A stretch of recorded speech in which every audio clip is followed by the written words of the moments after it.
네, 마하반야 바라미엘. 예, 여전히 우리에게는 어울리는 인사말입니다. 마하반야 바라미엘. 예, 오늘 관음제일. 어제 바로 법회가 있어가지고 그런지 오늘은 우리 보살님들만 거의 보이시고, 그사님들이 몇 분이 보이시긴 합니다. 예, 존경합니다. 예, 반갑습니다. 지난달에는 관음제일이 일요일하고 겹쳐가지고 하다가 오래간만에 뵙죠. 예, 또 관음제일이라고 또 관음제일에 맞는 또 법문을 해야 되는데 오늘은 좀 무게가 좀 있는 제목으로 좀 정했습니다. 마하반야 바라밀의 삶이란 무엇인가? 예? 아마 여러분들은 불광하고 이렇게 인연이 되면서 마하반야 바라밀에 대한 공부를 많이 하셨을 겁니다. 그죠? 심지어는 뭐 인사를 할 때도 마하반야 바라밀을 하고 하는데 그 불광사 유치원에도 보면은 종교색을 뭐 표시를 안 한다 하더라도 인사할 때 마하반야 바라밀과 이제 공양 개송 대자대비 부처님 크신 은혜의 공양 일체중생 발굴이 마하반야 바라밀 하는 그 공양 개송만큼은 반드시 시킵니다. 요즘 무작위로 뽑기 때문에요. 다른 종교를 믿는 자제분들도 많이 와 있거든요. 그래가지고 이제 애들이 집에 가서 밥 먹을 때도 다른 종교를 다니지만 대자대비 부처님 이렇게 시작을 해가지고 그쪽 집에서 좀 당황해 한다고 하지만 워낙에 인기가 좋으니까 또 불광에 또 막 서로 못 보내서 난립니다. 뭐 그러기도 하고 마하반야 바라밀 하니까 이게 도대체 인사가 이게 버스에서 내리고 탈 때 이제 부모님들이 특히 할머니들이 보고 다른 종교 다니는 할머니들이 보고 아기가 반배 인사도 하지요. 마하반야 바라밀도 하죠. 이러니까 이게 도대체 무슨 주문인가 이렇게 생각하는 수도 있다고 그래요. 그럴 때 이제 제가 법등 모임을 갔습니다. 어머니들 법등 모임을 가서 마하반야 바라밀에 대한 이게 나쁜 뜻은 아니다. 그리고 심지어 훨씬 더 좋은 뜻을 가지고 있다. 다른 종교에서 어떤 구호를 하는지 모르겠으나 훨씬 좋은 뜻을 애기들을 더욱 총명하게 키울 수 있는 방법으로 하니까 이 인사를 배우시오 이렇게 해가지고 애기 때문에 불교로 오는 분들이 많아요. 그럼 어떻게 했습니까? 반대로 다른 종교 유치원이 훨씬 많아요. 그죠? 그러면 불자들이 다른 종교 유치원에 가다 보면은 또 반대가 될 수가 있겠죠. 그러니까 이제 여러분들이 좀 예를 써야 됩니다. 우리가 다 같이 기도도 좀 하고 불교뿐만 아니라 부처님 가르침이 이렇게 펴지기 위해서는 우리가 많은 기도와 노력을 해야 되지 않나라는 생각이 듭니다. 마하반야 바라밀의 삶이라 해가지고 쭉 나오는데요. 뭐 세상에 뭐 어떤 존재보다 자신의 존재가 귀한 것이 자신 존재만큼 귀한 건 없다 이렇게 쭉 나오는데요. 마하반야 바라밀을 갖다가 광득 스님께서 이렇게 주창을 하실 때 저는 광득 스님께서 왜 하필 요 말을 했을까? 다양한 불교가 많을 텐데 왜 하필 마하반야 바라밀을 강조를 했을까라고 하는 고민을 하다 보니까 여기서 답이 다 있더라고요. 마하반야 바라밀 속에 답이 다 있습니다. 예전에 이제 저희 광득 스님 보고 이게 큰 스님들이 어른 스님들이 광득 스님을 보고 한 말이 있어요. 광득 스님은 젊은 시절에 밥을 안 먹고 광득 스님은 젊은 시절에 밥을 안 먹고 신심을 먹고 살았다 이런 얘기를 하세요. 저도 밥 안 먹고 신심을 먹어볼까 지금 신심을 먹고 살았다. 참 말이 이쁘지 않습니까? 그죠? 밥을 안 먹고 신심을 먹고 살았다. 광득 스님. 그래서 또 학같이 이렇게 사신 것 같아요.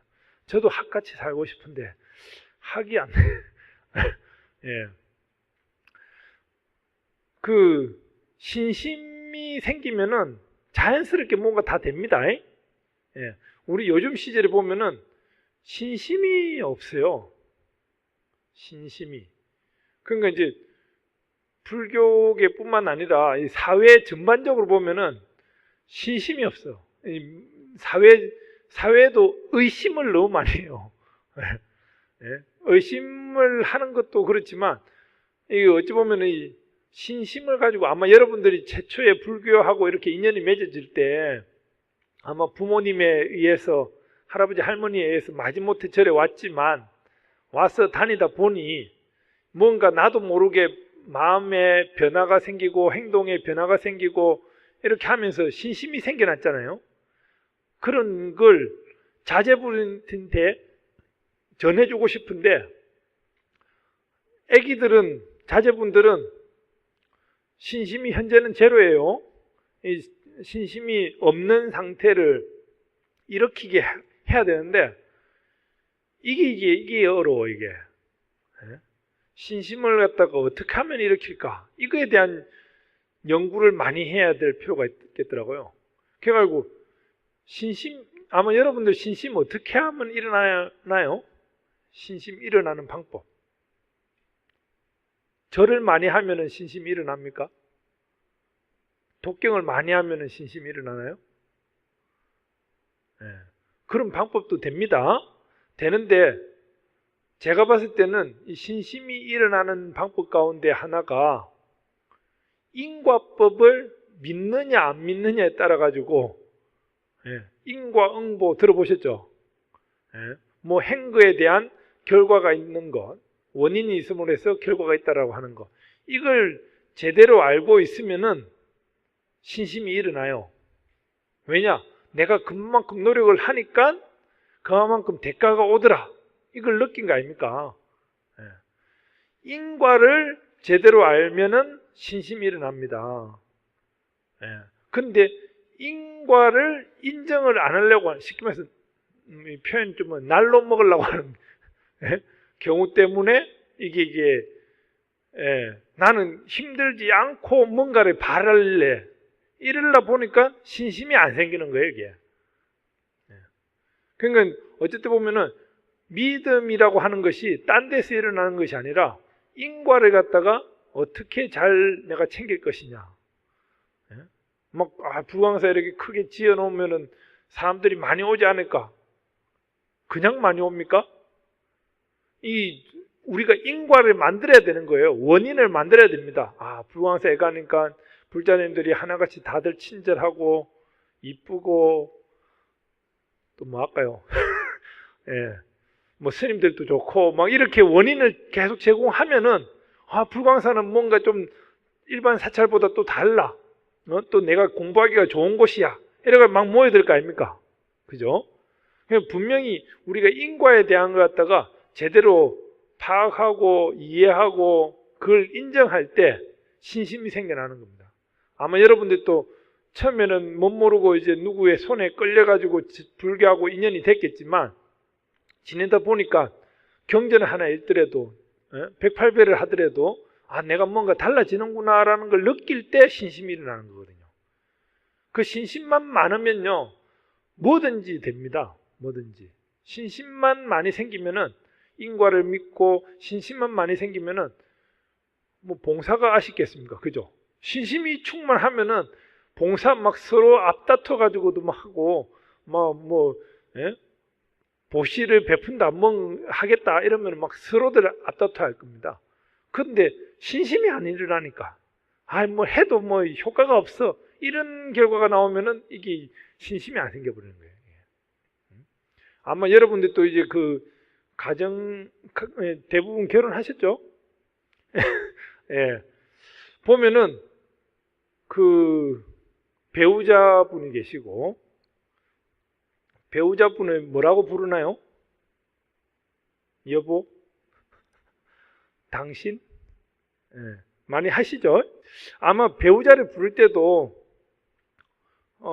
보통 아마 여보라고 많이 하시죠? 여보라고 하는 어원이 여보가 한문이 어떻게 되는지 아십니까?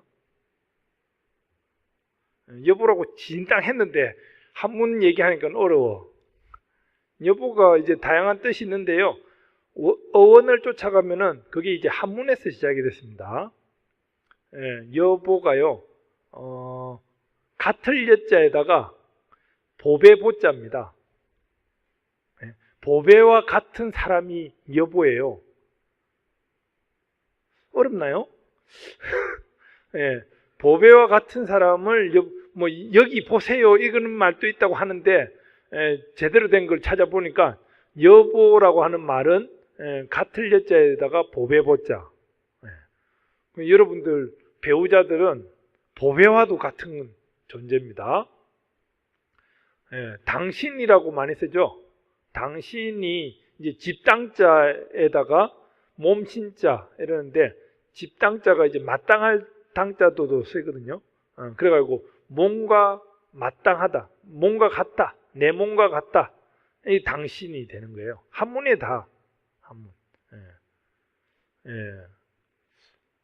그리고 또 하나가 이건 또 그사님들이 잘 쓰는 표현인데 그 마누라라고. 마누라 좋은 표현입니다. 마누라는 원래 영감 마누라 하죠. 영감, 조선시대 때 영감은 장관급 이상, 장관급 부인을 두고 마누라라고 했는데요. 마누라의 어원은 마주보고 누워라 이런 의미가 있다고 그래요. 또 경상도 말을 좀 빌리자면은 마누라. 어렵나요? 분위기가 쫙 깔았네요. 마누라. 해가지고 마누라가 됐다고 그래요. 또 이제 남편분이 많이 하는 게 옆편내 들어보셨나요? 옆편내. 옆편내는 이제 옆에 있네라고 하는 표현에서 시작이 됐다고 그래요. 옆에 있네. 어찌 보면은 이 배우자를 부르는 이름들이 이렇게 다양한데 어찌 보면은 이 배우자와 내가 어떻게 만났나요? 그냥 만난 게 아니죠.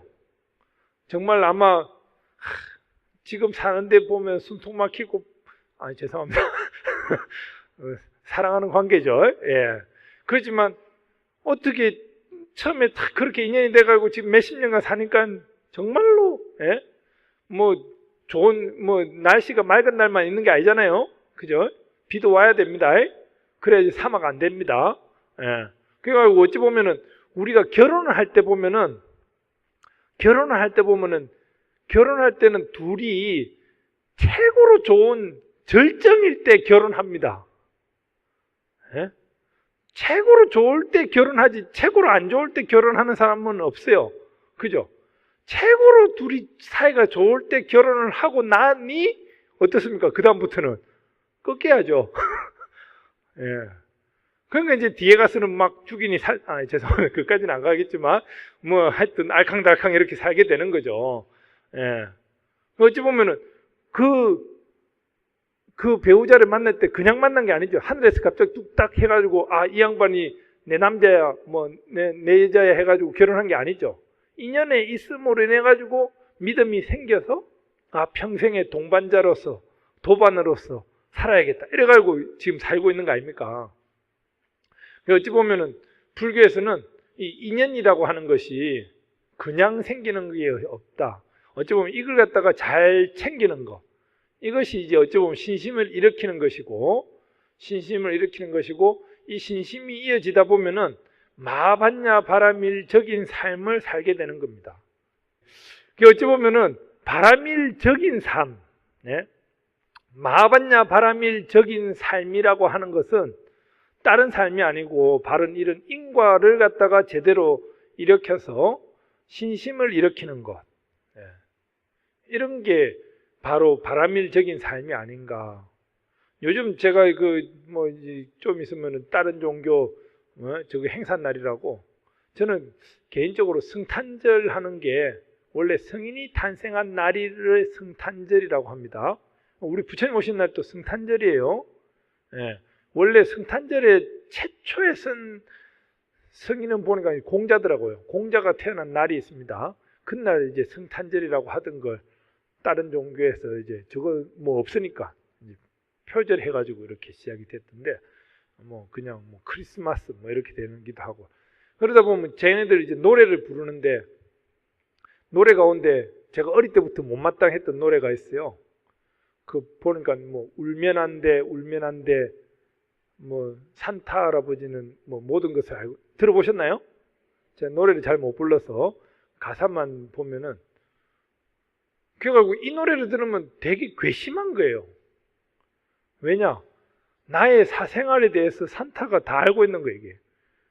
감청을 하는 듯한 느낌. 예? 얼마나 기분이 나빠, 그죠?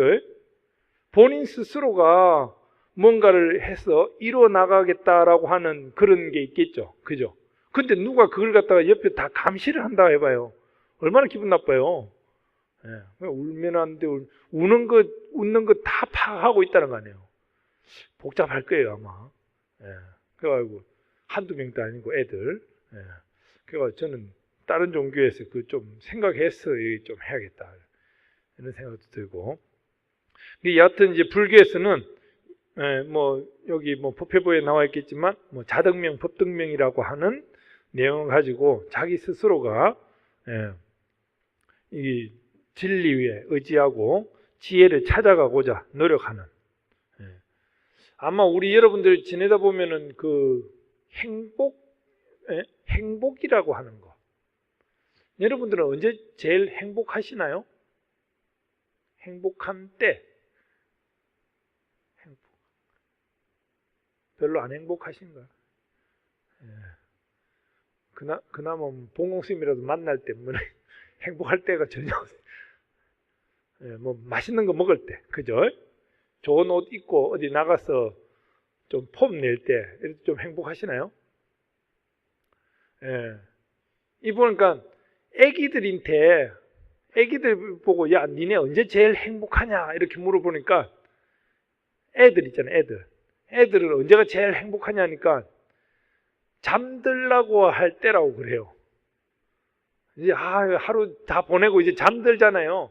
군인들도 아마 모르긴 해도 제일 행복할 때가 잠자리에 들 때일 겁니다. 그죠? 제가 이제 군대에 있을 때 보면은 애들 병사들 잠을 갖다가 이렇게 자는데 이왕이면 좀 더 오래 자게 할 수 없냐고 이렇게 막 요구를 해가지고 제가 애들한테 방법을 알려줬죠. 10시쯤에 지침을, 군인들 10시쯤 지침하면은 야, 네 시계 알람에다가 12시에 맞춰놔라. 그러니까 10시에 잠을 자면은 진땅 잤는데 12시에 깨면 6시간 남아있잖아요. 다시 새벽 2시로 맞춰놔라. 그럼 또 진땅 잤는데 또 깨면 4시간이나 남아있어요. 얼마나 행복해요. 더 잘 수 있으니까. 별로 좀 논리가 별로. 근데 애들은 잠자리에 딱 누우면은 그렇게 행복하다고 그래요. 이제 잠자리에 드니까. 근데 어르신들, 노인분들한테 언제가 제일 행복하십니까? 라고 물어보니까 어르신들은 일어날 때 행복하다고 그래요. 야, 내가 안 죽고 살았구나. 이래가지고 연세가 너무 많이 드신 분들은 이제 뭐 깨어났는데 뭐 저승에 와 있을 수도 있잖아요. 그래가지고 어찌 보면은 애기들은 잠잘 때가 행복하고 어르신들은 이제 일어나실 때 행복하고 이런 행복의 기준이 좀 다른 것 같아요. 아마 여러분들도 제각각의 행복을 느낄 때가 다 다르겠지만 어찌 보면은 부처님 법을 제대로 알아서 이것을 실천할 때 행복하지 않나. 요즘 참 이게 TV를 보면은 뉴스를 보면은 참 이게 참 숨통 막힌 게 많이 있습니다. 요즘 뭐 대기업 이제 항공기 거기 뭐 부사장 되는 분은 땅콩 과자 하나 가지고, 근데 그 집안이 창건주로는 대단한 불자예요. 지금 돌아가셨지만 저 오대산 월정사를 다 복원시키는 6.25 전쟁 통해 틈만 남아 있는 걸 갖다가 월정사를 다 복원시키는 중요한 역할을 했던 그 창건주 분인데 지금은 돌아가셨지만 그분의 이제 어찌 보면 손녀딸이죠. 그분이 어찌 보면 불심하고 불교하고 조금만 공부를 했으면은 그렇게까지는 어리석지 않았을 텐데 라는 생각이 들더라고요. 요즘 뉴스거리에 나오는 사람들이 부처님하고 인연이 닿았으면은 조금만 어쨌든 보면 저를 후회하면서 제가 이렇게 좀 빨리 좀 교화를 시켰으면은 그렇게까지 연줄이 안 닿네 이게 참. 예. 제가 지금 생각 중에 있어요. 한번 꼬시려고. 예. 왜냐하면 창건주 기업에 창건주가 월정사에서 기제사를 지내거든요. 그럴 때 그때 집안 식구들 다 온대요.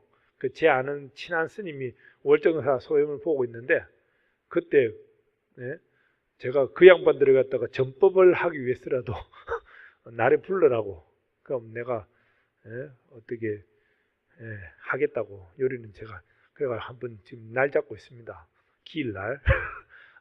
어찌 보면은 뉴스거리가 되는 사람들이 보면은 하나같이 부처님 법을 몰라가지고 아마 그 양반들이 조금만 더 지혜로웠으면은 그렇게까지는 안 됐을 텐데 참 어리석다라는 생각이 들더라고요.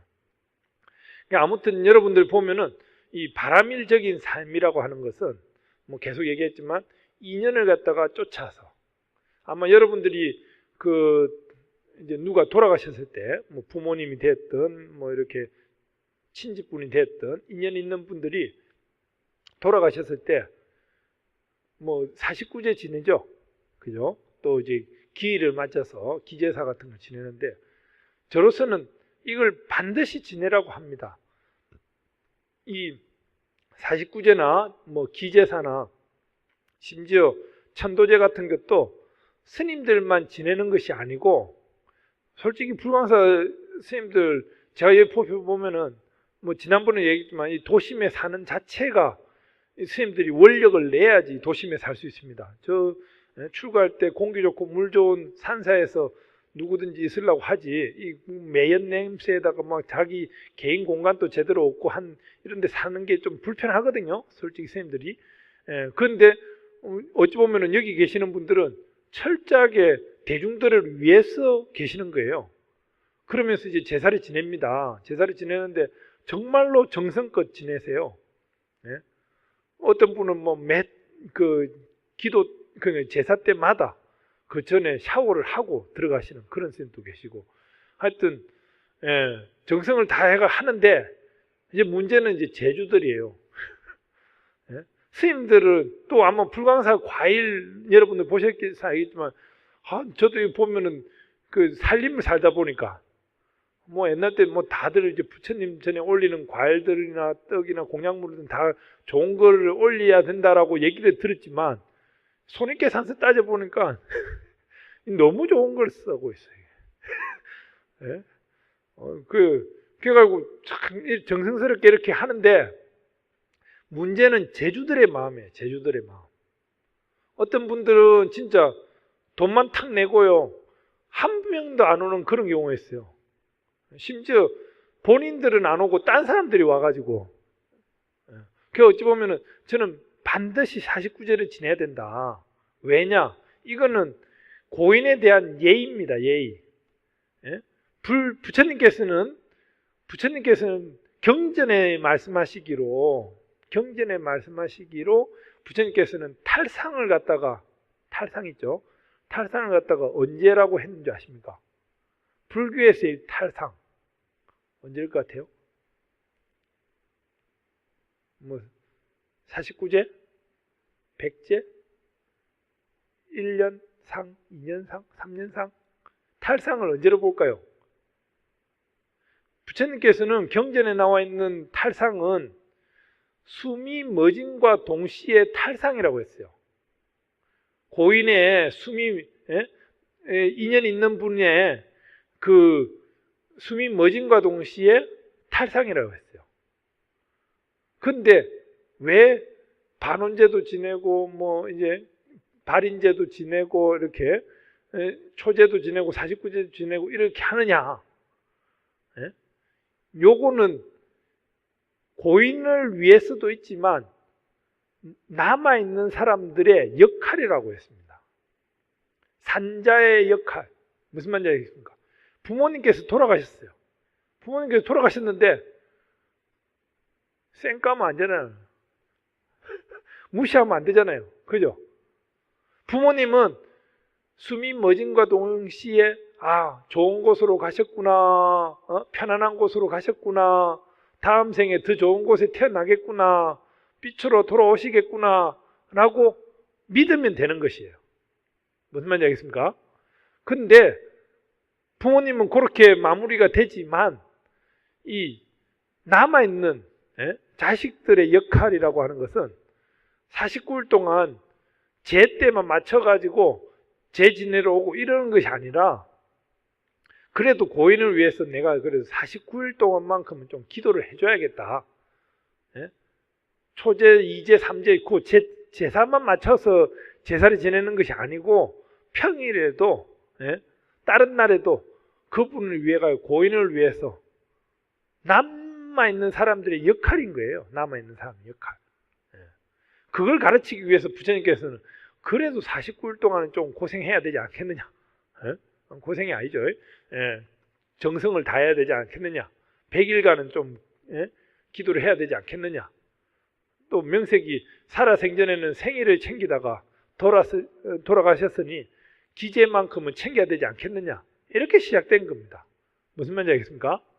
남은 자의 역할입니다. 그렇기 때문에 49제라든지 기제라든지 이런 거는 정성을 다해야 되고 반드시 해야 돼. 혹시 뭐 돈이 많이 없어서 솔직히 난 그것도 좀 그건데 사실 뭐 결혼식 할 때 몇천만 원 씁니다. 그죠?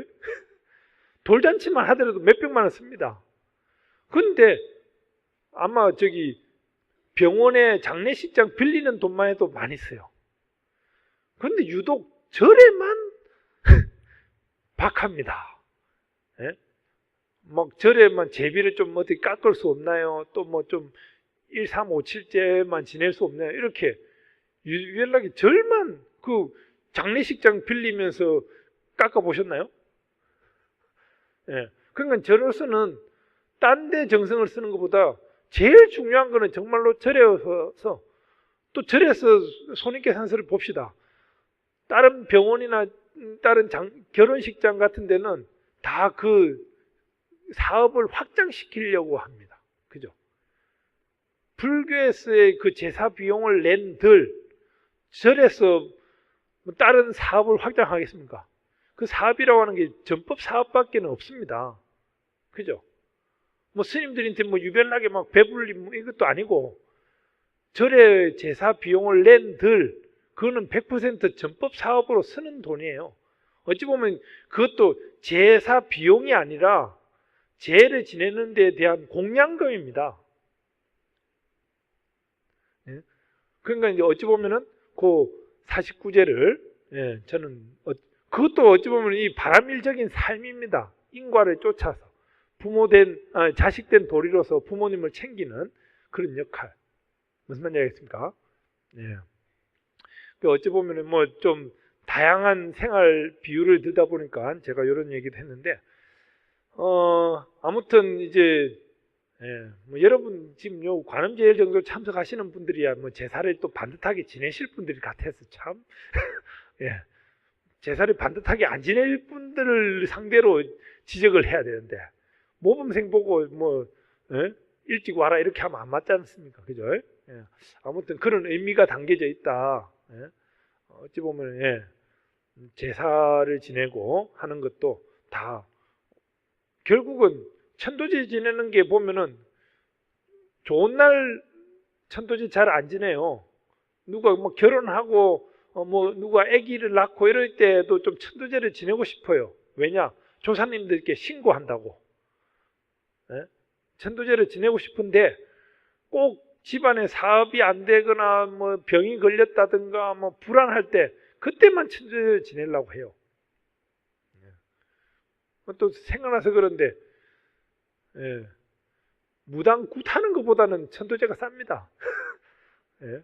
그러니까 어찌 보면은 굿할 때는 돈을 아끼지 않아요. 막 어찌 보면 절에서 제를 지내는 제비는 어찌 보면은 공양금이다. 전법을 위한 공양금이다라고 생각하시면 되겠습니다. 마하반야 바라밀적인 삶이라고 하는 것이 이렇게 다양한 의미를 가지고 있습니다.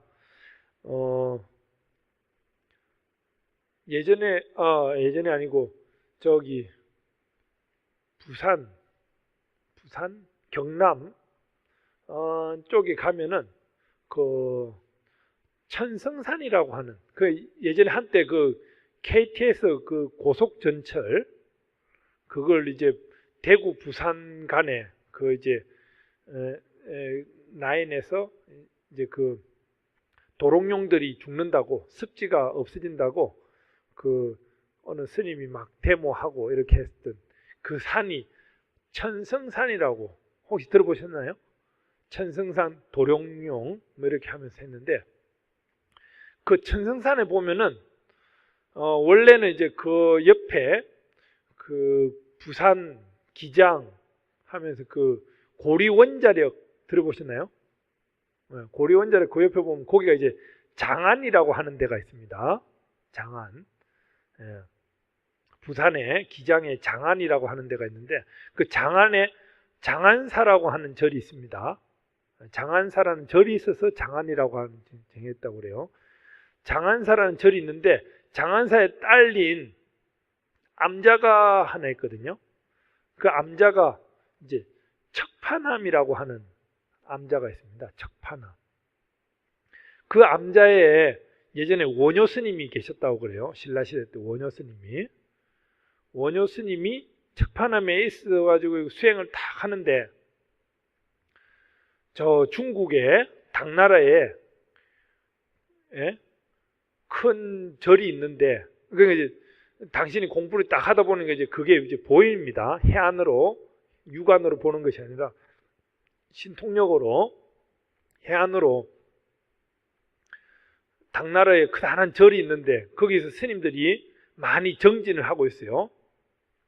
정진을 하고 있는데 비가 많이 왔는지 하여튼 그 뒤에 이제 토사가 이렇게 무너질 판이고 무너지게 되면은 그 밑에 공부하는 스님들이 다 이제 막 흙더미에 깔려 죽게 되는 이런 모습을 부산 거기서 이렇게 신통력으로 당나라에 있는 그 절을 딱 보게 됩니다.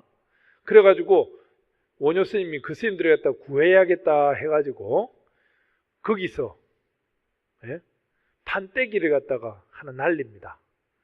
그래가지고 척판함 투척하다 판때기를 투척했다. 척판함이라는 암자가 그렇게 이름이 생깁니다. 그래서 거기서부터 좀 말이 안 되죠. 신통력으로서. 그래서 던집니다. 던지니까 이제 그쪽 당나라에 있는 큰 스님들이 많은 스님들이 저 판때기가 이제 위에서 뱅글뱅글 돌면서 이렇게 했던 이제 집 밖으로 절 밖으로 나오라고 정각 밖으로 나오라고 이런 사인을 줬다고 그래요. 그러니까 이제 그걸 보고 이제 스님들이 우르르 나오자 뒤에 산사태가 일어나가지고 그 정각을 이제 덮쳤나 봐요. 그래서 스님들이 살았어요. 살아고 나니까 이제 이 판때기가 어디서 왔느냐 이렇게 알아보니까 저 신라의 장안이라고 하는 장안사 거기 원효 스님이 신통력으로다가 여기까지 날려 보내가지고 우리가 살았구나 해가지고 그 당나라에 있는 스님들이 몇천 명이 이제 고구려를 통과해가지고 이제 신라까지 이렇게 그 원효 스님을 뵈러 옵니다. 오게 되고 원효 스님이 이제 그 장안사 근처에는 이제 도량이 너무 좁기 때문에 그 옆에 산에 가가지고 수행을 하라. 이 원효 스님의 지도에 따라서 이제 수행을 해라. 해가지고 그 장안사 그 옆에 산에서 수행을 열심히 합니다. 열심히 해가지고 그 몇천 명 되는 스님 가운데 뭐 정확한 숫자는 파악할 수 없으나 한 1000명 되는 스님이 도를 이루게 됩니다. 그래가지고 천승산이라고 하는 천승산이라는 산이 생기게 되거든요. 요 금방 제 요 얘기가 삼국유사에 나옵니다. 삼국유사에 조금은 신통력이 얘기가 나오니까 좀 황당한 얘기긴 하지만 원효 스님이 부산 장안사에서부터 스님들을 구하기 위해서 판때기를 날려가지고 척파남이라고 하는 암자가 생기고 그쪽 스님들이 신라까지 와가지고 수행을 열심히 해서 성인이 되었다 해서 천명의 성인이 났다 해서 천성산, 지금 천성산 도룡룡 하는 것이 거기 산이거든요. 그래가지고 저는 이제 이걸 뭘 얘기를 하냐면요, 요즘 시대에 도를 이룬다라고 하는 것이, 도를 이룬다는 것이 뭐 옛날 때는 혼자 도인이 났는지 모르겠으나 요즘은 더불어서 도인이 날 것 같습니다.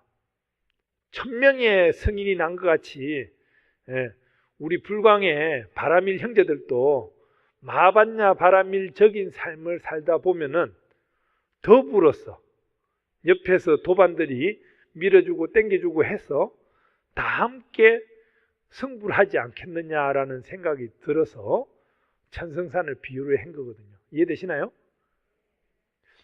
어렵나요?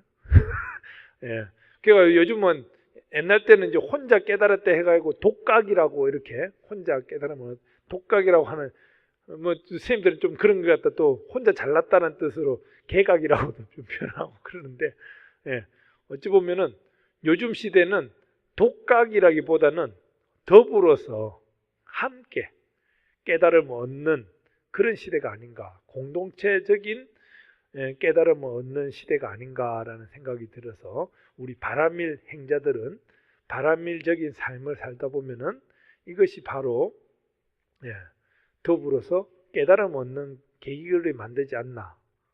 무슨 말인지 알겠습니까? 이렇게 인연살이를 하다 보면은 이 인과의 믿음이 가고 이렇게 하는 것이 바라밀적인 삶이 아닌가라는 생각이 들어서 오늘 얘기를 했습니다. 제가 연초에 우리 나름대로 이제 제가 막 올해는 어떤 식으로 수행을 했으면 좋겠나 해가지고 제 나름대로 이제 글귀를 막 만들고 하는데 2014년은 제가 나름대로 감동의 불광이 좀 되었으면 좋겠다 이래가지고 감동불광이라고 하는 표절을 막 이렇게 좀 제 개인적으로 불광 그게 아니고요. 그런데 정말로 올 한 해가 마무리가 되면서 아마 불광은 좀 감동의 불광이 되지 않았나라는 생각이 듭니다.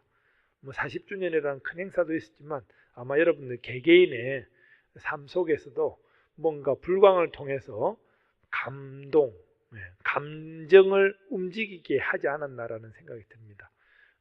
내년 한 해도 더욱 열심히 정진하셔가지고 더 큰 감동이 또 여러분들을 변화시키지 않나라는 생각이 듭니다. 제 얘기는 이렇게 줄이겠습니다. 감사합니다.